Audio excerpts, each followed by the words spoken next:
So we just talked about what are the key characteristics of Hadoop. So we we learned like scalability is one of the major advantage of Hadoop. So what it means is like we can scale out the entire cluster, and addition and removal of the nodes is very flexible, right? And the second thing that we learned about Hadoop is like it is reliable. So any data is stored on the Hadoop, we can rely because it don't store only one copy, it can store multiple copies. And the third most important factor is the economics part of it. So since it uses the the hardware which is used is not that expensive, so it brings down the cost, right? So it uses the like commodity hardware, I would say the commodity hardware which brings down the cost a lot. And because it is, and one of the another advantage is like you can spawn this entire Hadoop cluster on the cloud as well, right? So if you have uh, AWS or Google Cloud, Azure, any cloud, so or in any of your cloud, you can start this Hadoop, and that brings down the cost. So the initial cost will be even, so you don't have to have a very huge investment required to start a Hadoop cluster. If you are just starting a new project or performing some POC or even for your learning purpose, you can just have something getting quickly started on the cloud. Let's say some three, four, five nodes, and you just quickly start working on it. Right. So all of these factors makes Hadoop very popular. So next we discuss about traditional versus Hadoop. We got to know that in Hadoop, processing power is moved towards the data, and in traditional, we are moving data towards the processing. Right, so these are the fundamental difference between Hadoop and traditional data processing. Now we have okay. Let's have a quick quiz. So can you tell me like in this entire thing, there is something common in between all the use cases. Now, if you really see, we have something risk modeling in the banking domain. So if in a banking there is some risk modeling, right? So usually banks have a lot of risk associated. It could be some like credit card application fraud or some fraud transactions or any sort of risk, right? So because bank has to lend the money, so risk is a very critical to find out what is the risk of a particular customer or transaction and all.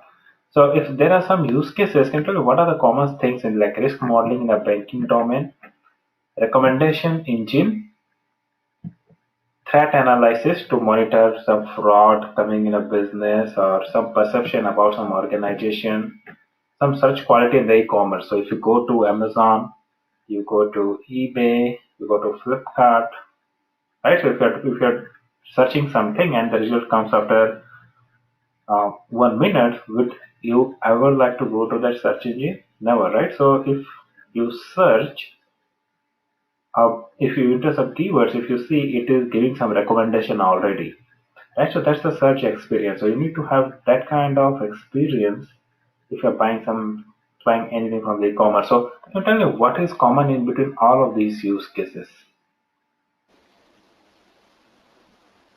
Issue with getting the desired data. Okay. Okay, yeah, that is there. It, What is common? so it it looks all about analytics and yeah, analytics and search. analytics and search? But one thing common is all of So yes, these. Mhm. Okay, yeah, Data filtering. data filtering. Okay, good. mostly they want a real-time resulting rather than just like wait for a long time. Real-time resulting. Okay, good. Yeah. So one thing, very good. All of your responses are good. But one thing which is very common in all of these is all of them need to deal with a lot of data. Do you agree with me or not? Yeah. Assume search quality, right? So millions of the people hitting a search engine and browsing for maybe billions of the products. Just assume how much of the data and how much of the traffic are flowing. There's some threat analysis, some recommendation engine, and all of this. So One thing common across all of these use cases is ability to process huge amount of the data fastly, right? Faster, right? So what are three common things that we have is definitely the volume. We have to process huge volume of the data. Second thing is the variety, different types of the data we need to process, and third thing is the velocity. We need to process them quickly, right? And these three are the common characteristics of a big data. So these three, the big data, these are known as 3V of the big data, right? 3V is like one is for the volume, second is for the variety, third is for the velocity. All right, very good. So with this, we'll quickly go on to the Hadoop core components. Okay. Now, if you look the